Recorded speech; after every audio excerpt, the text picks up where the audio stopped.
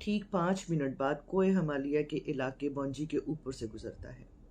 اس وقت captain S S زبیر نے control tower سے کال پر رابطہ کیا۔ السلام علیکم، Pakistan 404، we are about to reach. Flight 1 گھنٹہ 5 منٹ کی تھی۔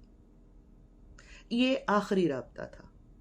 اس کے بعد اچانک اس طیارے سے سارے رابطے ختم ہو گئے۔ پریشانی اس وقت تک نہیں ہوئی جب تک طیارہ اترا نہیں، کیونکہ روٹین تھی، معمول تھا۔ جب طیارہ نہیں اترا اور پریشانی کا آغاز ہوا تو ایک کھلبلی مچ گئی۔ طیارے میں سوار ہونے والوں کے رشتہ دار اس وقت تک وہ لواحقین نہیں تھے۔ ان کے رشتہ دار ایئرپورٹ اسلام آباد پر پہنچ گئے تھے، جنہوں نے انہیں لینا تھا۔ وہاں کوہرام مچ گیا تھا، کیونکہ کوئی اطلاع نہیں تھی، کوئی خبر نہیں تھی۔ پاکستان آرمی نے سرچ آپریشن شروع کیا اپنے 2 طیاروں کے ساتھ۔ سرچ آپریشن چلتا رہا۔ ایک افواہ آئی کہ افغانستان کوئی طیارہ اغوا کر لے گیا ہے۔ کسی گواہ نے یہ بتایا، عینی شاہد بنا وہ، لیکن ایسا کچھ نہیں تھا۔ ایک نے کہا کہ دھماکے کی آواز سنائی دی اور اس کے بعد طیارہ غائب ہو گیا۔ یہ امکان بھی رد کر دیا گیا۔ سارے امکانات دن گزرنے کے ساتھ ساتھ معدوم ہوتے گئے۔ کچھ لوگوں نے کہا گلیشیئرز میں گر چکا، کچھ لوگوں نے کہا پہاڑوں سے ٹکرا گیا، کچھ لوگوں نے کہا ملبہ مل جائے گا، لیکن نہ تو اب تک ملبہ ملا اور نہ ہی طیارے کے بارے میں کوئی اطلاع ملی۔ بہت سی قیاس آرائیاں شروع ہو چکی تھی۔ کچھ لوگ کہتے تھے کہ افغانستان میں طیارہ اغوا کر کے لے جایا گیا ہے، کچھ لوگ کہتے تھے کہ انڈین بارڈر، جو بھارت کا بارڈر ہمارے ساتھ ہے، وہاں طیارہ چلا گیا یا وہاں جا کے گرا ہے، انڈیا نے گرا دیا ہے۔ لیکن یہ صرف قیاس آرائیاں تھیں، کیونکہ جو ایل او سی ہے، لائن آف کنٹرول ہے، جو سرحد ہے جسے ہم سرحد کہتے ہیں، وہ اس روٹ سے 50 کلومیٹر کے فاصلے پر ہے، اور جہاں سے طیارے کا آخری رابطہ ہوا وہاں سے یہ فاصلہ میں آپ کو بتا رہی ہوں۔ اس پورے روٹ میں 6 چیک پوسٹ آتی ہیں۔ کسی نے کچھ نہیں دیکھا، کسی کو کچھ نہیں پتا۔ نانگا پربت بھی اسی روٹ پہ آتی ہے، جسے کہ ہم کلر ماؤنٹین کہتے ہیں۔ جو پہاڑوں سے بہت قریب رہتے ہیں ان کا یہ کہنا ہے کہ یہ جہاز اگر گرا ہے برف میں، وہ یہ کہتے ہیں کہ یقیناً یہ برف میں ہی گرا ہے۔ جب کہیں مل نہیں رہا، جب کوئی ملک اس کا نہیں مان رہا، جب یہ اغوا نہیں ہوا، تو اس کا مطلب ہے یہ کہیں گرا ہے۔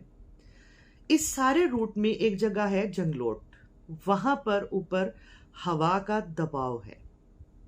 اس دباؤ میں جب بھی جو لوگ سفر کرتے ہیں گلگت سے اسلام آباد تک کا، وہ اس چیز کو سمجھ سکتے ہوں گے، وہاں سے جب بھی طیارہ گزرتا ہے تو طیارے کو جھٹکے لگتے ہیں۔ وہ بہت ہی خطرناک جگہ ہے۔ اب کہا یہ جاتا ہے کہ جب برف پگھلے گی، موسم بدلے گا، تو ہو سکتا ہے کبھی کہیں اس طیارے کا ملبہ مل جائے۔ یہ دنیا میں ہونے والا اس طرح کا پہلا واقعہ نہیں ہے، ایسے واقعات اور بھی بہت ہوئے ہیں۔ چونکہ یہ ہمارے اپنے وطن کا ہے تو زیادہ تکلیف دہ ہے۔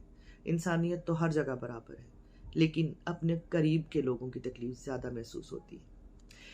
اسی طرح سے انڈیا کی ایک فلائٹ 707 1966 جنوری میں لاپتہ ہوئی تھی یورپ والی سائڈ پر، جو سن 1999 میں مل گئی تھی۔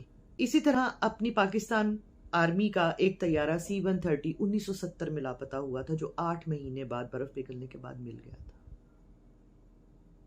اس طیارے کے لیے ابھی بھی انتظار جاری ہے۔ آپ اس پر کیا سمجھتے ہیں؟ کیا یہ کسی اور دنیا میں چلا گیا؟ کیا یہ برف میں دھس گیا؟ کیا کوئی اور ممکنہ واقعہ ہوا؟